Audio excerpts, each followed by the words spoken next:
Welcome to the Little Sparks Podcast, your home for all things faith and music. I'm Cecilia. And I'm Tara. And we're former college roommates, professional musicians, and co-founders of the Hildegard Collective, a space for Catholic musicians to connect with one another and grow in their faith and profession. This podcast is an outreach of the collective, so if you're interested at all in Catholicism, music, or both, this is the podcast for you. Join us each week as we get real, share stories, and learn from other awesome Catholic musicians. We're all little sparks of God's divine creation, so together, let's ignite the world for Christ. Alrighty, welcome back to another episode of the Little Sparks Podcast. This is episode 5, so we are halfway through this season, which is crazy. It has absolutely flown by. It's gone so much faster than I thought it would. And today, we are going to be getting a bit ahead of the upcoming Christmas season and talking a little bit about how musicians can take care of themselves and stay on top of what is often considered the craziest season of the year. Yes. We thought that it would be good to put this episode out now at the beginning of November, well, relative beginning of November, rather than, wait a few weeks because, let's face it, a lot of us are already in rehearsals already for Christmas concerts, and probably about half of you listening are involved in, some performance of the Messiah. And, it's crazy, and it gets crazier and crazier leading up to Christmas. And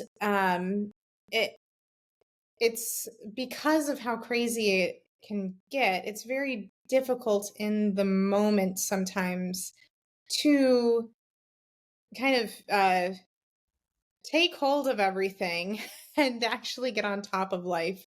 Mm-hmm. So it's better to start early rather than wait. So we thought we would chat about that today, and see where the conversation takes us. Yeah, absolutely.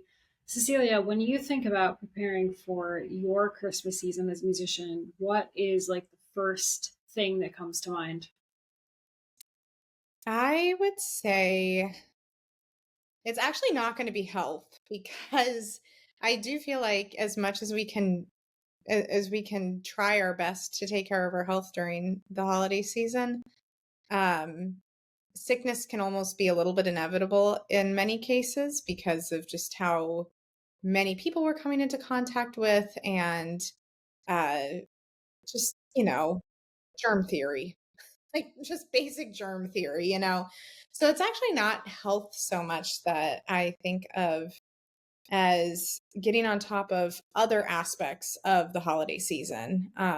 So for instance, making sure that you know what your plans are for Thanksgiving and for Christmas, and, what is your family doing?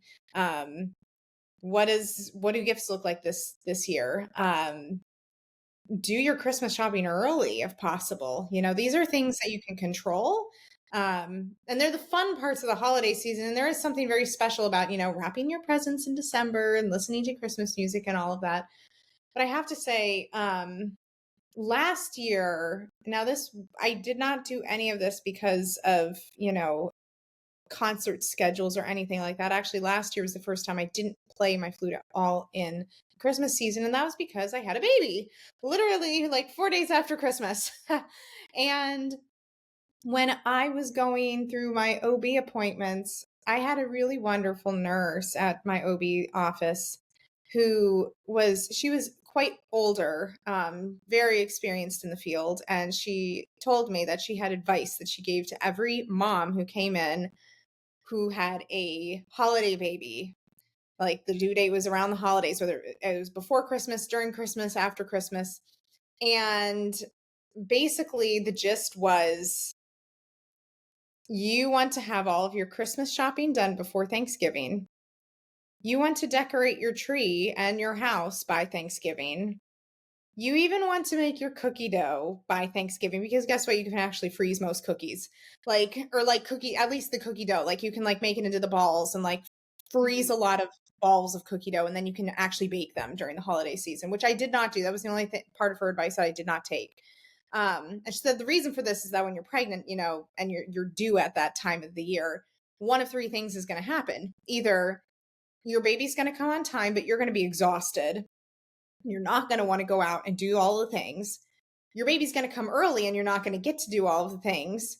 Or, what was the other one? I don't remember. It might have been just like, you're just not going to want to do any of the things, Yeah. So I actually ended up taking her advice. We bought all the presents and everything was wrapped by Thanksgiving, pretty much. Wow. Our house, we decorated it the weekend of Thanksgiving, which I grew up in a house where there were a few years where my mom had us decorating the tree on Christmas Eve because she wanted to keep Advent as Advent and Christmas as Christmas. She stopped doing that because it was just too much of a headache, and actually made things more stressful in the long run. But that's kind of the environment I grew up in. So like the idea of decorating the tree the day after Thanksgiving, or decorating our house the day after Thanksgiving, was so foreign to me. Yeah. But I have to say, it helped so much. I had the most peaceful Advent I have ever had in my entire life. And that OB nurse was absolutely right. I was way too tired to do any of that stuff when push came to shove in December. So I'm really glad that I took her advice. I didn't do the cookies because my family was coming down for Christmas and I knew that we would all want to bake together, and I really wasn't going to have to do much anyway in the way of baking. But I think that if I were to, if I found myself facing a particularly hectic Christmas season, whether it's because of music or because of a pregnancy or whatever, I would probably do the cookie idea as well. So yeah, that's definitely these are definitely not things for everybody to do. But I think that if you are facing a very busy Advent and Christmas season with concert schedules and rehearsals and all of that, okay, maybe you want to save the decorating for during the Christmas season or during Advent or whatever. But at least think about doing your presents before Thanksgiving. Think about doing your presents now. Wrap them, just after you go home from work or the kids are in bed or whatever it looks like, in the evening, just throw on some, I don't know, Great British Bake Off. That's what I'm watching right now. And just wrap your presents in the evening, just get it done now. Christmas cards. That's another one. If you are a big Christmas card person and you want to send out Christmas cards, get on top of that now, because then you won't have to think about it come December. And that'll be one thing off of your plate. And that'll make you less stressed, which is also going to contribute to your overall health, and you will be less prone to illness because stress plays a part in our immune system and when it kind of fails us. So that would be that's probably my biggest advice for this time of year, is to get on top of the things that you can get on top of, so then you have a less stressful December. Yeah, that's great advice. I love control the controllables is something that I say to myself a lot, just in general in life. Yeah. And what I think is so great about that is, particularly for musicians, I find around the Christmas season, there is so much that you're not in control of. Like you mentioned health, right? That's obviously a huge one, especially for performers. If you have this added pressure of you can't get a paycheck unless you are out on that stage, for whatever the event is that you're performing for. So health is, a big uncontrollable factor. So is your schedule oftentimes in the winter. A lot of times if you have a commitment, a contract to a particular group or to a particular venue or something like that, you can't always choose when you're going to rehearse and when you're going to perform. You have these commitments that you don't even necessarily make individually, if that makes sense. And so there is so much that is outside of your control. So taking the time, as you say, to focus on things that you can control and don't assume that you're going to have time later, because I have definitely fallen into that trap before where I have had my schedule, say for the month of December, so jam-packed. Every single day was scheduled out day by day, hour by hour. This is when I'm going to pack or wrap my presents. This is when I'm going to pack for travel. This is when I'm going to be rehearsing. This is when I'm going to be reviewing my scores, et cetera, et cetera. And then something gets thrown in there that you didn't expect, and suddenly the whole thing is falling to pieces, your whole plan, your whole schedule. And inevitably, because of the commitments that we make as professionals, the things that end up falling to the wayside are those things that are more to do with your personal life, like wrapping presents, cleaning your house, decorating your house. So the earlier you can get those things off of your to-do list and kind of free up a little bit of time during an otherwise crazy period, the better off you'll be in the long run. 100%. Oh, yeah, absolutely. And just to add one more factor into all of that, you know, in terms of the spiritual life as well, just to tie some of that in, Advent is a time when we're called to prepare room in our hearts for Christ. So, what can we do to prepare our heart? Let me say that again. So, what can we do to prepare room in our hearts for Christ? And that may very well look like, moving some of these things that you would typically maybe do during December to November before the mad rush begins, so that you have a little bit of breathing space in your life, and you have a little bit of room to actually think spiritually about Advent and where is the Lord calling you to make room in your heart for him this year. If the season gets too jam-packed, that's going to be the number one thing that falls to the wayside is our interior lives. As sad as it is to say, that's just the reality of how it is. And it's important as whole people, not just musicians, that we take the time to devote a little bit of time to our interior lives during this season. And I don't know what that might look like for you. Maybe, for instance, like if you have the Hallow app and you want to do their Advent challenge, maybe you can actually do that on your commute home from evening rehearsals instead of being super stressed about everything you have to do as soon as you get home. Just sometimes just taking that mental weight off can lead to us being able to go into our interior lives a little deeper. So that's just some food for thought as well. Yeah, absolutely. I always have to be so intentional about my prayer life in this season. It is really difficult to keep on top of because, like that, it's a very easy thing either to forget or to push to the side and say, I'll do it later. Or I am the worst. I'm the worst for saying, oh, I'll do this right before I go to bed and then falling asleep while I'm praying. So true. So true. So having those kind of set aside moments to really make sure that I've allowed myself time during the day when the sun, in the few hours that the sun is still up in the sky, to spend some time with Jesus and really make sure that I'm still pouring into my prayer life, even though everything else is so hectic. Yes, 100%. Yeah, so that's a good thing to prioritize is the spiritual life during Advent. Tara, what is the number one thing that you would prioritize during the holiday season as a musician? Well, I would say actually for me, it is health.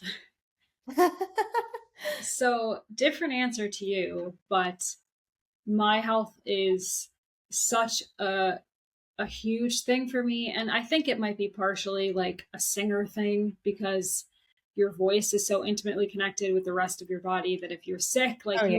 you are out. That's it. You're done. And Yeah.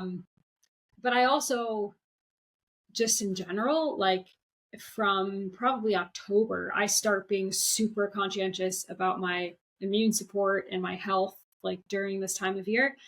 Because it is such a beautiful and exciting time as well. Let's face it, like, even though our schedules can be super crazy, Christmas repertoire is freaking amazing. It's so much fun. So Mm-hmm. who wants to be missing out on that because you're sick? You know what I mean? Oh, Um, 100%. and Of course, naturally enough, nobody wants to miss out on all of the family time and parties with friends and other holiday festivities. Um, so I always hold myself to a very, very rigid, like vitamin and supplement schedule for like all of the winter months. And that's, it's just really important to me.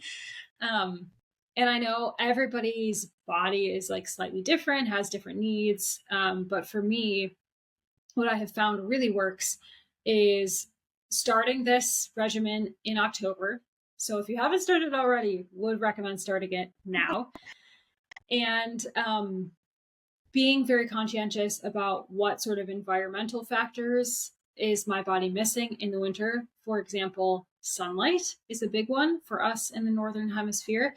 But especially like living in Ireland, we're actually very far north on the globe, more so than I think most people realize.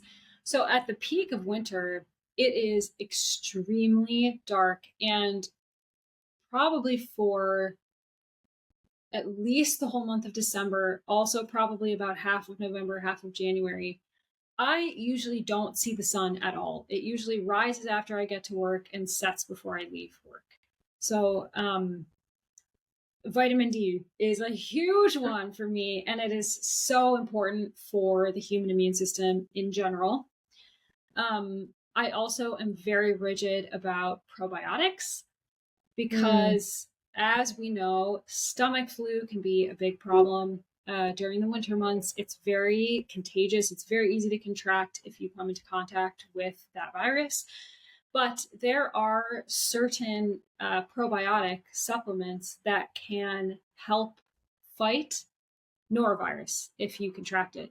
And so, yeah, and they're actually fairly common, fairly cheap. Like it's not that difficult to access.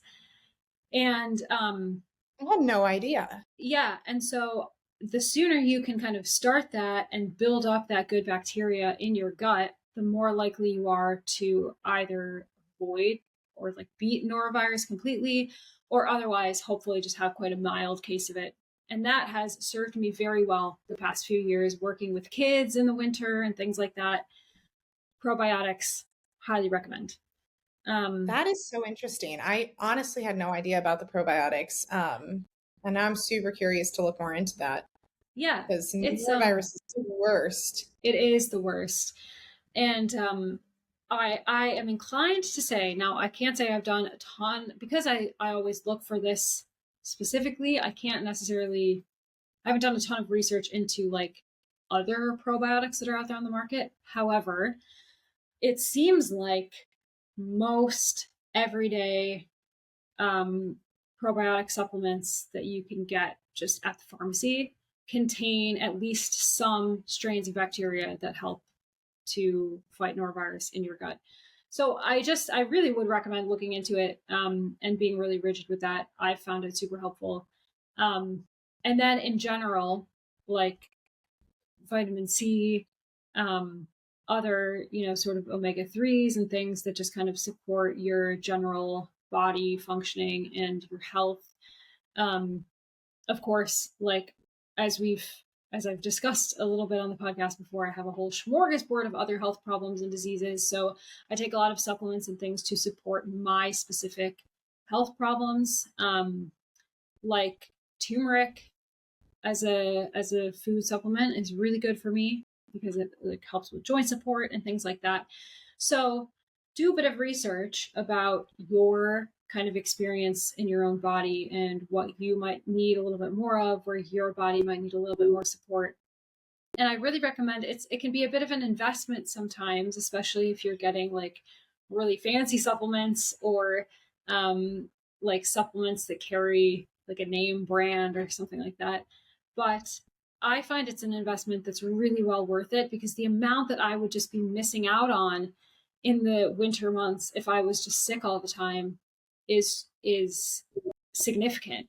So to me, it's quite a worthwhile investment, both of my time and of my finances. And I really kind of started focusing on this a lot when I moved to Ireland.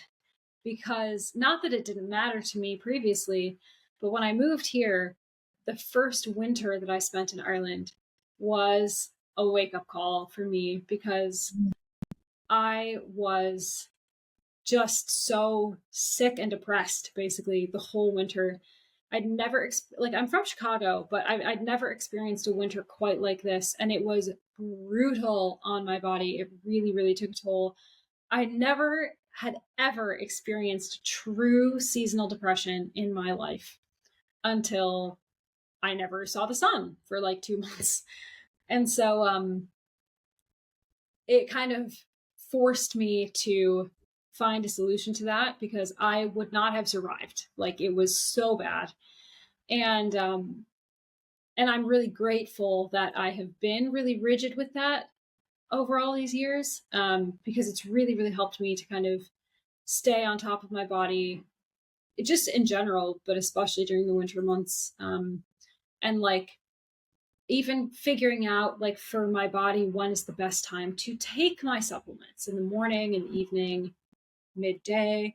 It can be different for each person. Like for me, I know that it works best for me if I take my supplements right before I go to bed, because then I have my dinner in my stomach, and it allows those supplements and vitamins to kind of get their way into my body, into my immune system overnight while I'm sleeping, and hopefully start working on any little viruses that I may have picked up during the day at work or anything like that. So, like for me, I find that's most helpful, but I know other people have different experiences. So, obviously, it's a very individual thing, but I really encourage you, if you haven't done so already, to kind of take a bit of time to explore what your relationship with your body should look like in the winter months and how you can kind of implement that into your schedule and your routine.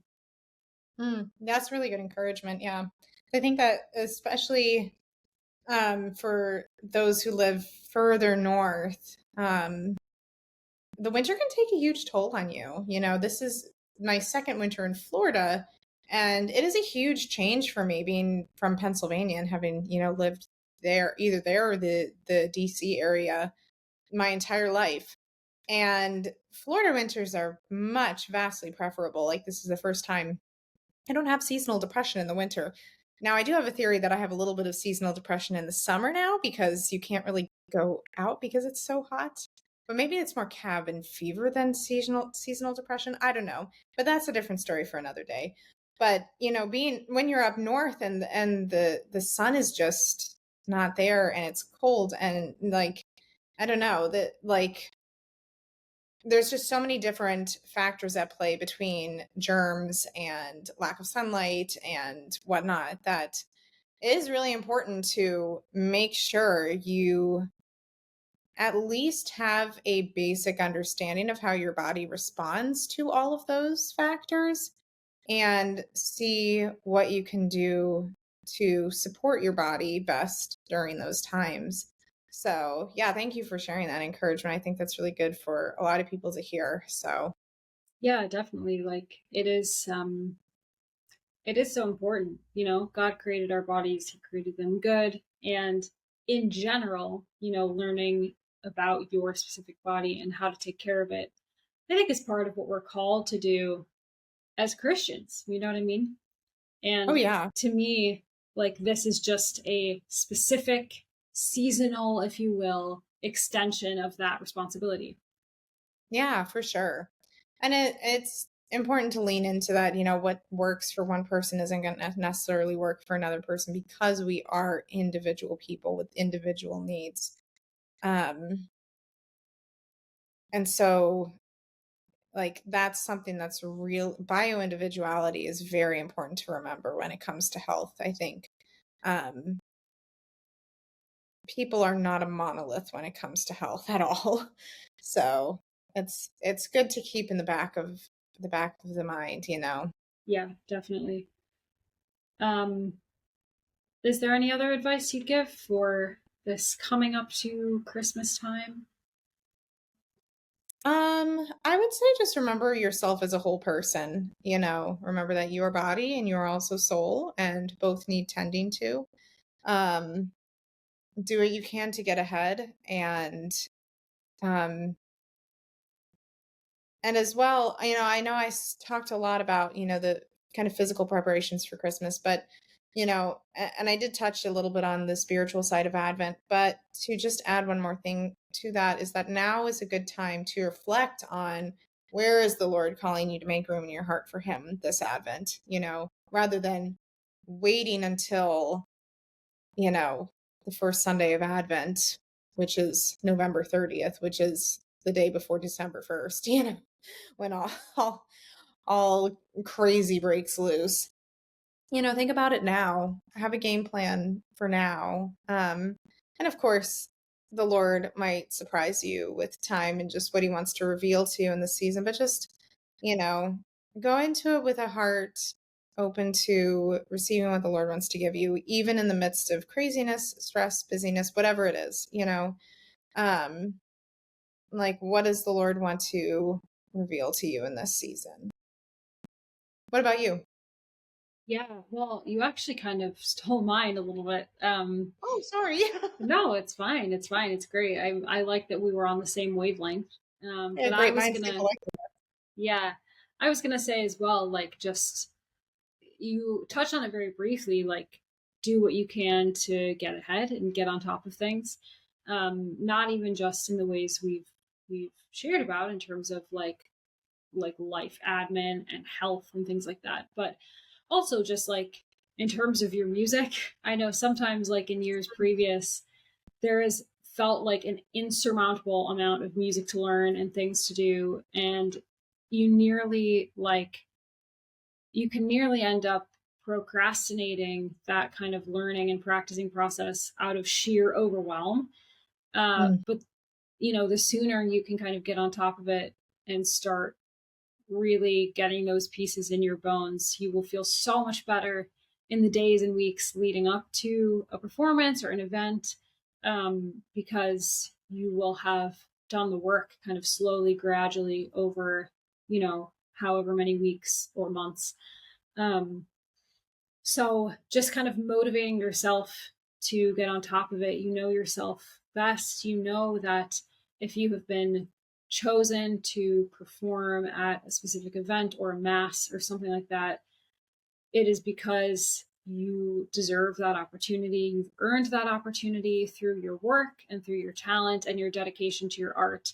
And so remembering that these opportunities are a gift from God and that you have the capacity to fulfill what's being asked of you, and kind of constantly reminding yourself of your worth as a musician, I find is really important during this Christmas season when it's like so hectic and crazy. And I also find, like what you were saying there at the end, Cecilia, about how God is looking to give us things even in this season of busyness and craziness. Um, for me, so much of what he gives me in terms of like consolations for my heart are found in the music of the season. And so the more time I can spend really leaning into that, learning that not only just for the music itself, but also for, okay, God, what are you trying to communicate to me individually and specifically in this music? And I always have an answer to that. You know what I mean? Mm-hmm. Yeah, that's beautiful. Okay, so on that note, I think we are going to wrap up this episode for today because obviously everybody's preparations for the Christmas season are going to look slightly different. So we can only speak from our own experience and our own advice. And if anybody watching or listening to this has some Christmas advice, we are going to put a question box up on our Instagram story on the day that this episode goes live, so that you can go over there and share your advice with all of our followers and Oh, all of love it. our, That'll be so fun. yeah, and all of our community. So do go over to our Instagram and check that out today. And without further ado, Cecilia, what have you been listening to this week? I don't even know what I've been listening to. Um, well, I have not been listening to Christmas music, and I've resisted the urge to listen to anything having to do with Christmas yet. You We'll made see it how that another goes. week. I made Nice. it another week. We will see how it continues. Um, I keep going to Spotify's day lists, honestly, for music. And it's been such an interesting variety just based on just the music that Lucy and I listen to on a regular basis. Um, but one thing that we have been listening a lot to, other than Spotify day lists, have been Disney soundtracks, specifically older ones. Nice. And the Sleeping Beauty soundtrack was on in our house several times this week. And I have never really listened in depth to the soundtrack to that movie. I've only watched the movie itself like maybe twice, three times, if that. But I am pretty familiar with the ballet music that was written for Sleeping Beauty by Tchaikovsky, and that was used extensively for the movie soundtrack in more Oh. ways than I realized. So that was fun to hear. It's a very classical sounding soundtrack in many ways because of it, which is very fun. So that's been enjoyable to listen to. And I'm just hoping that this is not the pipeline from one Tchaikovsky ballet to another much more well-known ballet that takes place in Christmas season. Anyway, Tara, what have you been listening to?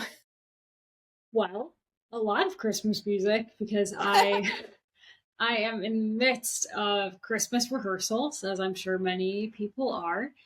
Um, but actually, next week, or I suppose the week that this episode is going to be released, um, we have a corporate gig with my ensemble, and it is not a Christmas gig. So we are doing some non-Christmassy pieces as well, which is very exciting. And there is one piece that has been plaguing my mind this week. It's really interesting. So, like most of my weekly suggestions, it is a choral piece, and it is by a very famous Irish choral composer named Michael McGlynn. If anybody is familiar with the group Anuna, he founded that group. And many of my friends and colleagues are former Anuna singers, so we do kind of a lot of his repertoire. And he has this piece, it's maybe his most famous piece, called Jerusalem. And I believe that the text is about the Babylonian exile. The words are, Jerusalem, our happy home, when shall we come to thee? When shall our sorrows have an end? Thy joys, when shall we see? So to me, that screams Babylonian exile. But and what's really, really interesting about it and what it's most famous for is you have these like solo verses, and then in between each one, there is a chorus section, and everybody sings the same thing. However, everybody starts at different times, but Mm. not like a round. It's completely random. The more random, the better. And it sounds like total chaos. But then when you reach the end of each phrase, everybody ends then in unison at different times. And then you start the next phrase and it descends into chaos and then comes together at the end. And then it's the same with each of those kind of four phrases that make up the chorus. And then the verses are just a solo with everybody droning on a unison note in the background. And it has a lot of the vocal style is very uniquely Irish. There's a lot of like lilty kind of sounds in this piece. And the way that it kind of all comes together, it is weird how well it works. Mm. And it's I would argue it's maybe the piece that made Michael McGlynn famous, like in Ireland, because people are obsessed with this piece, even non-musical people who you would think wouldn't really like it because it's so random, but Mm-hmm. people love it. People eat it up.